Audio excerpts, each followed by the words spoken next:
See, I'm gonna be honest. We be telling y'all, but y'all don't listen. Y'all think that we be trying to be rude, but nobody trying to be rude. We trying to tell y'all, bro. But for me, you want to be with the white girls. What's good, cousins, and welcome back again on another episode. How are you guys doing? I hope you guys are doing well, and if you are joining for the very first time as well, thank you so much for being here today. I came across a video of a lady that had called out other people to start sharing their own experience when they realized this same thing that she is talking about. It is not like a story time, but she's just saying that there is nothing more worse than you as a black person being a whitewashed black girl, and as well realizing that you're the only black person in your friend group. So this opened a door of conversation for a lot of people to come in, and there were some comments as well bashing her, people saying, so you have been living your life through a white person's lens, and other people are as well coming in to share their own story about when they realized and how they were able to break through being in such friend group, or even the time they realized that this is not the best place for them, and they were able to stand up for themselves.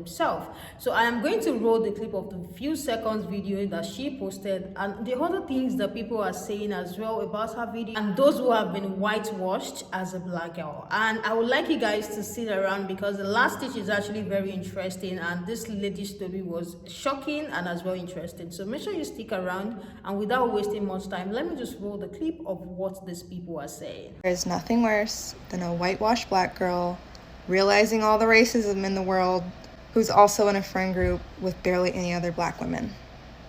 There is this no worse feeling, because when it hits you hard. And every weird little interaction that you just justified as being rude, turning out to be racism, makes you question your whole existence. There is nothing worse than a whitewashed black girl realizing all the racism in the The caption of this literally says, and that is the villain origin story. If you are fucking following me, you literally see me. I have posts where I'm wearing a shirt that says fucking villain. I repeatedly am if standing up for myself and doing what's right makes me the villain, then fuck you. This girl right here is literally me, and I am literally her. If you click on this, she goes on to say, realizing this while you're in a friend group where you're the only motherfucker that looks like you. Holy shit. The FYP is FYPing, and this is some real shit. To see another human being say the exact same thing, I just know that, it just validates me. All these white women around me trying to tell me that I'm crazy, or she plays a race card, or whatever. It took me posting and talking about it and working through my shit to finally get to where I'm at. I'm finally okay with being me. I was going to make a TikTok about this, but I think this is so fucking perfect. I was reeling and trying to find my blackness and struggling, and someone in this comment section said it's a canon event. It's so fucking true. I didn't know who I was. I didn't know my fucking identity. I didn't know why all these white people were treating me like this. I didn't know when I stepped into my blackness why there's some black people going, well, you're not black. I had to discover all this, and it was so hurtful and so fucking painful and so motherfucking confusing. And honestly, I think 2 or 3 days ago, I went to make a TikTok where I was there's this white girl, and she was singing a song and said the N-word, and I went to stitch that, and I was I'm so tired of this, blah, blah, blah. But then I was wait a minute, I feel I'm just standing on the same fucking shit I've been standing on, regurgitating the same shit. And that's when I realized, I'm healed. I'm done. I'm healed. I don't have to comment on that anymore just whenever I see something, because it no longer yanks at me to do that. I'm fucking healed. But it took me a long time. I think it was in 2019 that I had gotten out of this white mom friend group. And it is 2023, bitch. And I finally get it. And I'm finally okay. And I'm finally unwhitewashed, and I don't any longer feel the need to be drowning in my blackness to try to figure it the fuck out. I'm drowning in my Erica-ness. I'm drowning in who the fuck I am and how I identify and what I see myself as, and I am so thankful to God for that. But when this chick just popped up on here, holy shit, same as fuck. We are living the exact same experience. And I know that other people were living it, but to just every word, you literally just could have put my face and been same. Thank you for making this. You guys, you need to go literally watch the whole thing if you're feeling a little whitewashed. girl realizing all the racism in the I would love to hear your story time about how you got whitewashed as a black girl, because I don't understand. Because how was this country built? It was built off racism. I don't give a hell what type of white people you hanging around. All white people know racism exists. And it's the fact that you never look within. You always look without. Like, you didn't go back and look up your own history. You let somebody else explain your whole history. That's like me telling you how you should run your life. What are you going to say? Oh, who are you to tell me to... Right, and who are they to try to tell you that your skin color was not oppressed? You're just now finding out about racism. I like to hear the story time about that, because that means you've been running from the truth your whole life. You look through the white people's lens, even though you're black. You can't do that. Just like white people can never look through the black people's lens because they're not black. It goes both ways. So for you to be hanging out with people that kept the truth from you, those are not your friends. Sorry. There's nothing worse than a whitewashed black girl realizing all the racism in the world. This is definitely not worse, but it is somewhere on the spectrum of holy shitness. When you realize that your white girlfriend isn't actually dating you as a black man, she's dating the concept of you as a black man. She is going around saying, my black boyfriend, and she wants nothing more than for a part of her story to be, oh, my black boyfriend got shot by the cops. Feel bad for me. We, as unclaimed black people, not black enough, why you into all that devil shit, have many canon events that are very similar to this. You are not alone. There are many of us here. Organization amongst us is a little bit difficult. But we are all coming together. So, welcome. We are glad that you are here, and we wish you the best of luck on your journey. Shit's about to get wild. Yeah. Weird little interaction that you just justified as being rude, turning out to be racism. Okay, so my experience is not exactly like hers, but her story makes me think of a friendship breakup that I just had this year. So I was friends with this guy that I met in AIT, and for those who weren't in the military, AIT is just a training school for you to learn how to do your job. So I met this guy in AIT, and then after AIT, we both had to go to language school together. So we ended up spending about 2.5 years stationed at the same bases together. So we developed a friendship that was rooted very deeply in being sarcastic assholes. So we had like a really sarcastic, like rude type of humor with each other. Like our banter was very much like military humor. So the type of friendship where from the outside, you would think we didn't like each other from the way that we spoke to each other. But we were really good friends. And we had the most like deep, intimate, intense conversations about everything under the sun, except for racism. And that's important in a second. But we talked about everything. We talked about family. We talked about marriages. We talked about children. We talked about hopes, dreams, fears. We talked about like everything under the sun. But we never had a conversation about racism. And it never occurred to me that we needed to. So let's fast forward to 2023 this year. I mentioned to this guy, I was like, I'm thinking about getting on Bumble BFF because I would really like to find black women in my area to be friends with. I would really like to have community with black women. I don't feel as though I have enough black women friends. And he was very perplexed by this, and he asked me, like, why specifically are you looking for black women friends? Like, and I told him, I said, it's just easier. It's, I was kind of confused as to why he would be confused about me wanting black women friends. And I said, it's just easier. It's easier to build relationships with someone when you don't have to explain so much.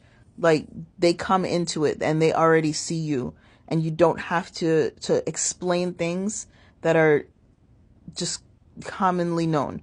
And he wanted me to elaborate and to explain. And I just threw out an example. I was like, just things like systemic racism. I don't have to hold their hand in understanding that. Like, and it just makes certain things so much easier. Well, me saying that turned into a huge ordeal, where he tells me basically, one, systemic racism in his mind, systemic racism isn't real. He tells me that racism isn't even really a thing, and that it's something that Black people have made up in their minds, and that it's something. Oh wait, hold on. I should have said he's not a white person. He is Mexican. And not only is he Mexican, this is the reason why it never occurred to me that we needed to talk about racism, because not only is he Mexican, but his wife is a biracial Black woman and his children are Black and Mexican. It never crossed my mind that we would need to talk about racism, because I assumed that we had a similar understanding and a similar view of the world. So back to the conversation, he tells me racism is something that Black people make up in their minds because they're weak-minded and they need excuses to justify their failures.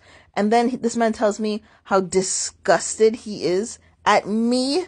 He said he's disgusted with me that I think like this and that he never knew I was this type of person. And he said that he thought I was different.